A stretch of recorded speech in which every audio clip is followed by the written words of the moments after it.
네, 민수기 27번째 시간입니다. 하루아침에 아론의 지팡이에 싹이 나고 꽃이 피고 살구 열매가 열리는 표징을 통해서 누가 하나님이 선택한 제사장인지 확증해 주셨습니다. 그리고 이제 이를 더 확고히 하기 위해서 아론의 아들들인 제사장들의 직무와 또 레위인의 직무를 확실히 하셨습니다. 그리고 이제 기업이 없는 레위인들을 위로하시기 위해서 이들의 생계 대책을 말씀하고 계십니다. 지난주에는 우리 제사장의 생계에 대해 살펴보았습니다. 하나님께서 제사장들에게 돌아갈 이런 것들이 무엇인지 정해 주셨습니다. 어떤 것이었는지 혹시 생각나십니까? 제사장들에게 돌아갈 몫이 뭐였지요? 지난주 하나님께 바쳐진 것 중에서 태워서 드리고 남은 것은 다 제사장의 몫이다 그랬습니다. 그리고 레위인이 드린 11조도 제사장의 몫이라 하셨습니다. 하나님이 제사장을 위해 세우신 생계 대책이셨습니다. 하나님은 이 대책이 영구한 몫으로 유지되도록 하는 소금 언약을 해주셨습니다. 제사장은 이 세상에서는 없어요. 기업이 없지만 하나님께 제사 드리는 일을 하도록 구별하셨습니다. 구별하셨으므로 하나님이 직접 기업이 되어주시겠다는 것입니다. 최상의 기업이죠. 최상의 기업과 또 최상의 소득으로 생계를 책임져 주시겠다는 것입니다. 이들은 하나님께 바쳐진 거룩한 음식을 먹게 되는 것이지요. 여러분, 거의 대부분의 사람들이 목회를 하라 이제 하면 깜짝 놀라죠. 화들짝 놀라면서 거부합니다. 왜요? 그 이유는 목회자들의 삶이 너무 힘들고 빈곤하다는 것이지요. 요즘은 거기다가 사회적인 인식이나 또 선호도가 또 너무 낮기 때문인 것도 있는 것 같습니다. 물론 목사님을 하겠다고 자신이 하고 싶다고 해서 하는 것은 또 아니지만 거룩한 직분에 대한 사모함이 식어져 버린 것은 사실인 것 같습니다. 어쨌든 분명한 것은 하나님은 결코 택한 자를 버리지 않으신다는 것입니다. 때로는 풀무불로 같은 그런 곳에 집어넣어서 우리를 연단하시기도 하고 훈련시키기도 하시지만 반드시 정금이 되어서 나오도록 하시는 과정에 그것은 불과하다는 것이지요. 비록 세상에 쌓아둔 재물은 없어도 하나님의 일을 하는 사람을 걸식하게, 그러니까 거렁뱅이처럼 이렇게 얻어먹게 하지 않으실 뿐 아니라 최상의 것으로 공급하시는 것을 오늘 말씀을 통해서 하시고 계십니다. 그분의 뜻대로 살면 그분이 우리의 삶을 책임져 주신다는 것이지요. 이 소금 언약은 지금도 유효한 언약인 것입니다. 이제 하나님은 레위인들의 생계 계획을 말씀하시죠. 이제 제사장들을 어떻게 생계를 유지하도록 하시나 그 대책을 말씀해 주시고 이제 그 나머지 레위 지파에 속한 레위인들을 어떻게 생계 대책을 말씀하시는지 오늘 살펴봅니다. 하나님께서는 이제 아브라함과 이삭과 야곱에게 가나안 땅을 그들의 기업으로 주시기로 약속하셨습니다. 그러나 레위 지파에게는 땅의 기업을 분배받지 못하게 되었습니다. 그 대신에 하나님의 성전에서 하나님과 이스라엘 백성들을 위한 봉사의 기업을 분배받은 겁니다. 그러니까 아론의 직계 후손은 제사장들의 직책을, 그 외에 레위인들은 제사장 관할 아래에서 성막 각 분야에서 제사장을 도와서 봉사의 직책을 하도록 하셨습니다. 그러니까 아론 자손의 제사장들과 마찬가지로 나머지 이 레위인들도 기업을 받지 못한 그런 상태인데요. 그들에게 어떻게 소득을 얻어서 생계를 유지할지를 오늘 규정해 주시고 계십니다. 바로 이스라엘 백성들이 가져오는 11조입니다. 성소의 헌물을 소득으로 하는 최상의 기업을 이들도 받게 되는 것이죠. 최상의 소득을 받는 것입니다. 하나님께 바쳐진 것은 최고의 것을 바치잖아요. 그들이 양식이 바로 하나님께 바쳐진 거룩한 헌물로 그 생계의 소득이 되도록 주시는 것이지요. 거룩한 기업이고 최상의 기업이고 최상의 소득인 것입니다. 이 거룩하게 하나님께 바쳐진 헌물이므로 그들은 이 장막 봉사에 대한 보수로 최고의 질 좋은 소득을 얻게 되는 것이죠. 이것을 레위인에 대한 대대의 이것도 영원한 율례로 주시고 계십니다. 따라서 11조 얘기하면 다들 막 갑자기 기분이 안 좋아지잖아요. 그죠? 우리들은 안 그러겠지만 어쨌든 따라서 11조를 하나님께 드리는 것은 하나님의 백성의 의무입니다. 하나님의 의무라고 말씀하시는 거예요. 하나님 나라를 운영하는 재정 원리로 규정하고 계십니다. 하나님의 나라 원리를 모르는 사람들, 그러니까 이걸 잘 교회를 다니든 안 다니든 이 하나님의 원리를 잘 모르는 사람은 11조 얘기를 하면 기분이 별로 안 좋아요. 또 돈 얘기를 생각하는 거죠. 마치 교회가 어떤 강압적으로 요구하는 것처럼 자신들의 재산을 창출하는 것처럼 생각하고 불편해합니다.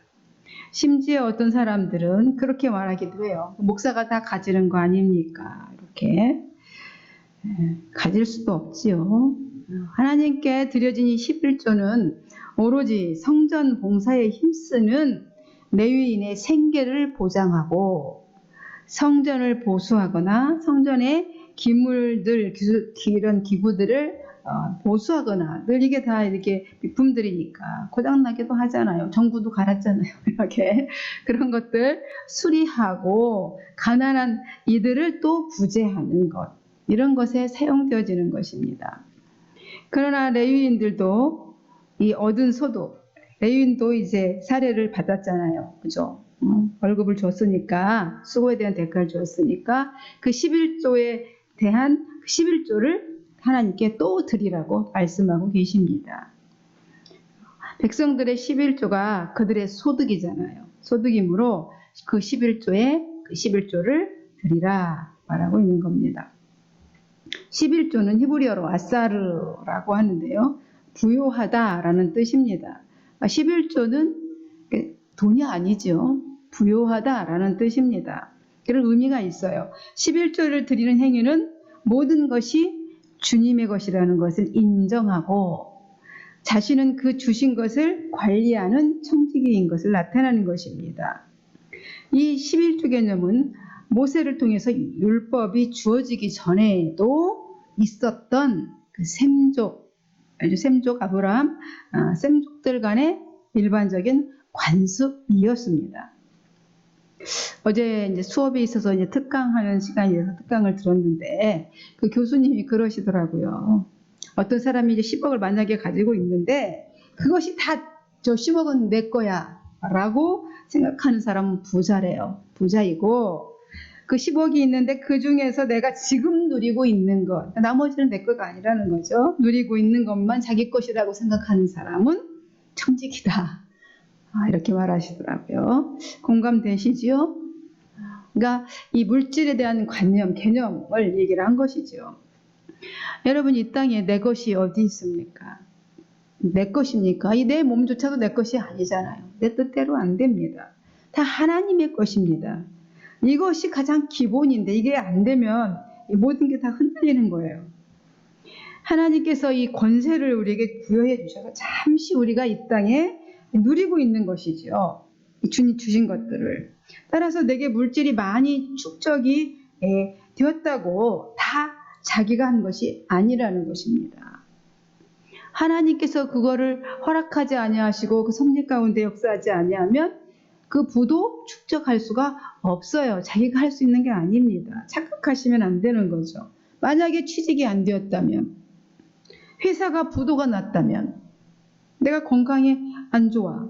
그래서 병들었다면, 나쁜 오너를 만났다면, 또 내가 열심히 벌었지만 사기당했다면 그 부가 축적될 수가 없는 거잖아요. 아무리 노력해도 어떤 사람 정말 해도 안 되는 사람들도 있잖아요. 이렇게 그렇다고 해서 노력했다고 해서 그 돈을 벌 수 없었을 테니까 나를 지금 부자가 되게 하시는, 내가 이만큼 살게 하신 것은 다 하나님의 도우심이고 하나님이 그렇게 허락하셨다라고 생각하고 감사할 줄 아는 사람이 하나님 되게 기억하고 그렇게 살아가는 사람이 축복의 사람인 것입니다. 그것이 하나님의 사람인 것이죠. 그래서 모든 것이 다 하나님의 것이지만 이제 10의 2를 구별해서 모든 것에 주신 분이 하나님이라는 것의 상징으로 하나님께 드리는 것입니다. 11조에 대한 최초의 기록은 우리가 알다시피 창세기 14장에 있지요. 아브라함이 이제 조카 롯이 이제 잡혀갔다. 그돌라오멜과 연합군에게 사로잡혀갔다는 소식을 듣게 됩니다. 그래서 롯을 구하기 위해서 이제 318명의 가병들을 데리고 추격을 하지요. 밤에 그들을 덮쳐서 물리치고 이제 그돌라오멜로부터 이제 전리품을 다 찾아옵니다. 빼앗겼던 모든 것을 다 찾아왔다 그랬어요. 아브라함이 모든 노획물 중에서 10의 1을 멜기세덱에게, 살렘 왕 멜기세덱에게 드립니다. 이것이 성경에 최초로 언급된 11조이죠. 11조입니다. 또 그 후에 야곱이 베델에서 11조 이야기를 합니다. 창세기 28장에서 하나님이 나와 함께 계셔서 지키시고 먹이시고 입히시고 평안히 아버지 집으로 돌아오게 하시오면 나의 하나님이 될 것이고 하나님의 집을 세울 것이고 내가 소득의 11조를 드리겠습니다. 라고 야곱이 하나님 앞에 서원을 합니다. 야곱은 하나님께 11조를 이렇게 약속을 했어요. 그래서 11조를 약속한, 하나님께 드리기로 직접 약속한 최초의 사람이 바로 야곱인 것이죠. 야곱입니다. 그래서 11조의 의미가 야곱을 위해서 그 의미가 이제 강화가 된 것이죠. 그러므로 11조는 하나님께 대한 감사와 모든 것의 소유자이심을, 하나님이 모든 자의 소유자이심을 인정하는 표시인 것입니다. 하나님은 이스라엘 백성에게 하나님이 하나님 되심을 인정하는 그 믿음의 고백으로 11조를 가져오도록 이렇게 하시는 것입니다. 그것을 하나님이 섬기는 일을 하는 이제 레위인들의 보수로 주시겠다는 것이죠. 하나님께 불의가 있습니까? 이렇게 하시는 하나님이 불의하십니까? 그럴 수 없습니다. 그렇게 말할 수 없지요. 본래 이스라엘 백성의 초태성은 모두 하나님의 것으로 바쳐져야 합니다. 모든 처음 난 것들은 다 하나님의 것입니다. 짐승이든 뭐든 물고기든 뭐든 다. 근데 사람을 그렇게 물고기처럼 잡아서 하나님 바칠 수는 없잖아요. 이제 레위인이 대신 레위인을 그냥 하나님이 받으신 겁니다. 대표를 해서. 그래서 다른 지파 사람들이 이제 회막에 들어가서 일을 해야 되는데 이제 레위인만 들어가도록 하신 것이죠. 그래서 다른 지파 사람들이 이제 회막에 들어가면 가까이 하면 이제 죽게 되는 것이죠. 그래서 레위인이 또 맡은 일은 중에서 또 한 가지 일이 또 뭐냐면 바로 다른 지파 사람들이, 다른 사람들이 이제 회막에 들어가는 것, 이런 것들을 잘 관리해서 그들이 죽지 않도록 하는 것입니다. 이 관리하는 아주 막중한 그런 책임이 있게 되어진 것입니다. 이게 하나님께서 규정을 그렇게 정하셨어요. 그래서 그 규정을 대대로 율례로 오늘 22절에 보니까 율례로 주셨다. 그렇게 말씀하고 계십니다. 22절. 그죠? 같이 한번 읽어보면 이후로는 이스라엘 자손이 회막에 가까이 하지 말 것이니라. 죄값으로 죽을까 하노라. 그러셨어요. 가까이 오지 못하도록 그렇게 하시는 것입니다. 그것을 율례로 지키라고 하나님이 주셨어요. 23절에 그러나 레위인은 회막에서 봉사하며 자기들의 죄를 담당할 것이요 이스라엘 자손 중에는 기업이 없을 것이니 이는 너희 대대의 영원한 율례라 그랬어요. 그러니까 기업은 받지 않지만 하나님이 직접 이제 전 이스라엘 백성들이 하나님께 드리는 11조를 그의 기업으로 주셨습니다. 그리고 이제 이번에는 계속 아론에게 말씀하셨잖아요. 이 부분에 대해서. 그리고 이제는 누구에게 말합니까? 모세에게 말씀하십니다. 25절 보니까 여호와께서 모세에게 말씀하여 이르시되 모세에게 말씀하십니다. 이제 이 본문 전체 이 내용은 25절에서 32절까지 내용의 말씀을 보면 내용의 주제는 뭐냐면 이스라엘 백성에게서 받은 그 11조의 11조에 관한 말씀입니다. 하나님은 모세에게 이제 레위인들에게 말해라, 전해라 이렇게 하시면서 쭉 그 내용을 쭉 말씀하시는 거예요. 그러니까 26절에서 32절까지는 하나님이 말씀하시는 내용입니다. 어떤 내용이냐면 아까 한번 읽었지만 다시 한번 쭉 읽어보면 너는 레위인에게 말하여 그에게 이르라 내가 이스라엘 자손에게 받아 너희에게 기업으로 준 11조를 너희가 그들에게서 받을 때에 그 11조의 11조를 거제로 여호와께 드릴 것이니라. 내가 너희의 거제물을 타작마당에서 드리는 곡물과 포도즙 틀에서 드리는 즙같이 여기리니 이랬어요. 아주 풍성히 기쁘게 받겠다는 거예요. 너희는 이스라엘 자손에게서 받은 모든 것의 11조 중에서 여호와께 거제로 드리고 여호와께 드린 그 거제물은 제사장 아론에게 돌리라. 그러니까 11조 중에서 드렸는데 그 드리고 나 또 그 11조를 누구에게? 아론에게. 제사장 월급이 없잖아요. 그죠?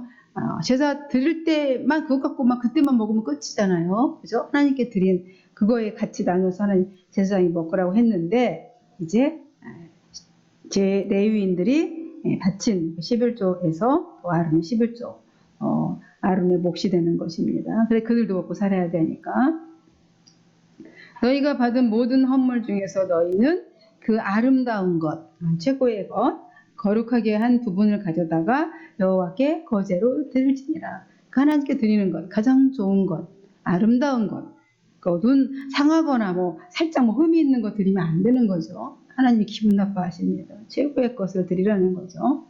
이러므로 너는 그들에게 이르라 너희가 그 중에서 아름다운 것을 가져다가 드리고 남은 것은 너희 레위인에게는 타작마당의 소출과 포도즙 틀에 소출같이 되리니 그랬어요. 이제 먹거리가 되어서 너희와 너희 권속이 어디서든지 이것을 먹을 수 있음은 이는 회막에서 일한 너희의 보수임이니라. 너희가 그중 아름다운 것을 받들어 드린즉 이로 말미암아 죄를 담당하지 아니할 것이라. 너희는 이스라엘 자손의 성물을 더럽히지 말라. 그리하여야 죽지 아니하리라 이렇게 말씀합니다. 그러니까 11조 열의 하나를 너의 몫으로 내가 너의 몫으로 돌리면 그러니까 이스라엘 백성들의 11조를 갖고 오면 그것을 또 너희는 그 중에서 또 열을 떼어서 누구라고 하나님께 바치라는 거예요. 나는 너희가 이렇게 내게 그렇게 바치면 그 바치는 예물을 이제 농부들이 농사지어서 이렇게 내게 바치는 곡식이나 포도즙 틀에 있는 그런 것처럼 내가 그걸 기쁘게 여길 것이다 그런 거예요. 뭐든지 곡식은 그냥 하지 않고 그냥 바치는 게 아니죠. 찌어서 빻아서 곡물 제사는 그 가루로 고운 가루로 드리죠. 그냥 드리지 않아요. 그러니까 뭐라 그러죠? 이렇게 타작을 해서 이렇게 잘 정성을 들여서 빻아서 노력을 수고를 해서 드리라는 거죠. 양도 그냥 통째로 드리는 게 아니잖아요. 잡아서 이렇게 다 각을 떠서 이렇게 드리는 거예요. 그래서 이 바치는 이 포도도, 즉 포도들에서 포도 짜서 전제로 포도주도 그렇게 드리죠. 짜서 드리는 거죠. 충만함, 이 포도즙은 충만함, 풍성한 것을 의미하는데요. 그렇게 여길 것이다. 너희가 백성으로부터 받은 11조를 나에게 바치면 그 11조를 그들과 똑같이 그렇게 충만한 것으로 내가 여길 것이다. 그래서 나에게 바치는 11조 중에서 너희는 또 11조를 떼어서 나에게 바치는데 그렇게 주의 몫으로 바쳐진 예물은 어떻게 된다? 제사장 아론의 몫이다. 이렇게 말합니다. 가장 좋은 것, 가장 거룩한 것을 골라서 나에게 바치라는 거죠. 하나님께 바치라는 거죠. 그것을 농부가 바치는 수확물처럼 여긴다는 거예요. 남은 것은 어떻게 해요? 너와 내 가족들이 다 둘러서 어디에서나 먹어도 된다. 이렇게 말합니다. 이것이 너의 수고에 대한 보수다, 대가이다. 이렇게 말합니다. 그래서 좋은 것을 하나님께 잘 좋은 가장 최고의 것 아름다운 거 바쳐서 이런 죄를 짓지 말라는 거예요. 성물에 대한 죄를 짓지 말라. 상한 것, 꼬인 거, 이런 거를 들여서 하나님께 대해서 죄를 짓지 말라는 거예요. 더럽히지 말라는 거죠. 그렇게 하지 않으면 죽음을 면치 못할 것이다. 이 말씀인 거예요. 하나님이 아주 예물에 대해서 정확하게 말씀하고 계십니다. 하나님께서 모세에게 또 말씀하셔요. 하나님은 백성들의 21조 보수로 받은 레위인들이 그 보수의 11조를 드림으로 그들도 여호와 하나님의 백성인 것. 너도 나의 백성이다. 레위인이지만 너희 특별하게 하나님으로부터 내려오는 이 성물들을 먹지만 너희도 내 백성이다라는 것입니다. 11조를 내려는 의미는 그런 것을 입증하는 것이라는 것이죠. 이 성물을 더럽히지 말라. 11조를 안 드려. 11조에 11조를 드리지 않음으로써 범죄하지 말라. 11조를 하나님께 드리지 않는 것은 죄라는 거예요. 왜냐하면 하나님의 것을 도둑질하는 것이기 때문에 말라기 3장 8절에 이렇게 얘기합니다. 그래서 죄를 짓지 말라. 거룩하게 드려진 그 예물을 또 드리지 않으므로 거룩하게 구별해서 드리지 않으므로 죄 짓지 말라는 것입니다. 이렇게 이제 말씀을 맺습니다. 하나님은 하나님의 백성들이 하나님의 나라 경제 원리로 살아가도록 11조 규례를 주셨습니다. 11조는 교회가 어려워서 아니면 하나님이 가난해서 바치라 드려라 하는 것이 아니에요.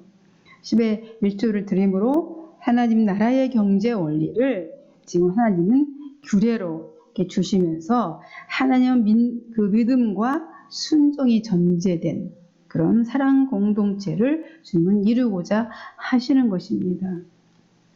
그래서 이걸 돈으로 보면 시험 들겠죠. 11조를 돈으로 생각하면 시험이 듭니다.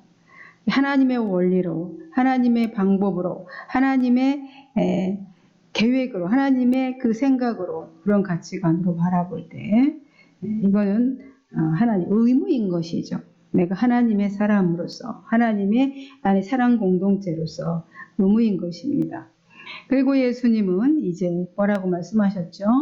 물질에 대해서 가이사의 것은 가이사에게 하나님의 것은 하나님께 드리라. 예수님은 이렇게 말씀하셨어요. 세상이 불의한 세상일지라도 억울할 수도 있겠죠. 세금 많이 내라 그러면 탈세하는 탈세범도 많지만, 그죠? 세상이 억울할지라도 얼마나 불법한 세상이었습니까? 예수님 당시 그런 세상일지라도 이 주 안에 있는 우리는 하나님의 자녀는 주는 자로 또 부요한 자로 그렇게 살아가라는 것입니다. 한 분이신 주께서는 그의 이름 부르는 모든 자를 부요케 하시는 분이십니다. 주님이 가난하게 이렇게 그 하늘 모든 권세가 땅의 주인이신 이 세상의 모든 만물의 주인이신 예수님이 그렇게 가난하게 되신 것은 바로 우리를 부유하게 하시기 위해서 그렇게 하셨다고 했습니다. 그래서 우리는 부유한 자예요. 예수를 품은 자, 예수 안에 있는 자들은, 예수님을 내 안에 모시고 있는 자들은 다 부유한 자들입니다. 왜냐하면 이미 주님이 그것 때문에 오셔서 우리의 가난을 해결하셨어요. 그래서 부유합니다. 이것을 누릴 줄 아는 참 그리스도인 저와 여러분이 되었으면 좋겠습니다. 기도하겠습니다. 하나님 감사합니다.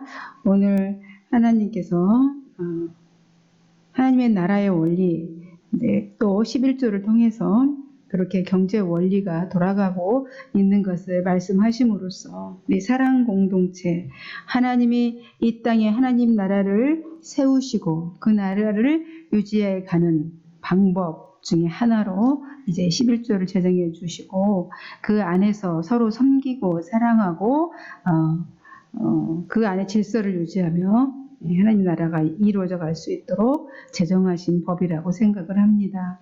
하나님, 귀한 이 말씀을 통해서 우리가 어떻게 또 하나님의 자녀로서 이 공동체 안에서 살아갈 것인지 생각하고 또 다짐하는 그런 시간이었을 줄로 믿고 감사함을 드립니다. 최상의 기업, 최상의 소득을 또 우리가 받으며 먹고 살아갈 때 감사함을 잃지 않는, 하나님의 그 섭리를 잃지 않는 저희들 되게 하옵소서. 감사하고 그리스도이신 예수님의 이름으로 기도하옵나이다. 아멘.